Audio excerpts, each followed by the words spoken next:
بسم اللہ الرحمن الرحیم۔ حضرت نعمان بن بشیر رضی اللہ تعالیٰ عنہ فرماتے ہیں، حضور پرنور سید الاولین والآخرین سیدنا محمد الرسول اللہ صلی اللہ علیہ وآلہ وسلم عید الفطر، عید الاضحیٰ اور جمعہ کی نماز میں سبح اسم ربک الاعلیٰ اور هل اتاک حدیث الغاشیہ پڑھا کرتے تھے، یعنی سورۃ الاعلیٰ اور سورۃ الغاشیہ پڑھا کرتے تھے۔ اور جب عید جمعہ کے دن ہوتی تو دونوں نمازوں میں ان سورتوں کی تلاوت فرماتے تھے، یعنی عید میں بھی اور جمعہ میں بھی۔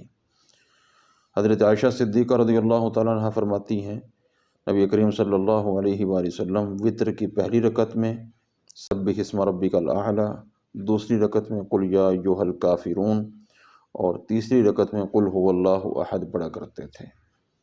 حضرت علی المرتضیٰ کرم اللہ وجہہ الکریم فرماتے ہیں، نبی کریم صلی اللہ علیہ وسلم اس صورت یعنی سبح اسم ربک الاعلیٰ سے محبت فرماتے تھے۔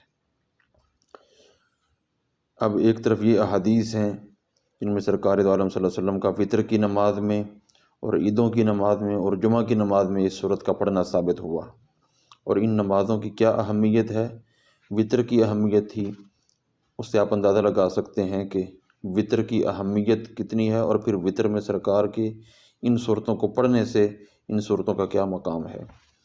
وطر کی اہمیت بخاری مسلم کی متفق علیہ روایت سے آپ سمجھ سکتے ہیں۔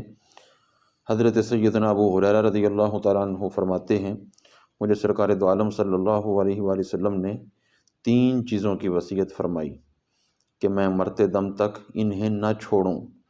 نمبر 1 ہر مہینے 3 روزے رکھنا، نمبر 2 نماز چاشت پڑھنا، نمبر 3 سونے سے پہلے وطر پڑھنا۔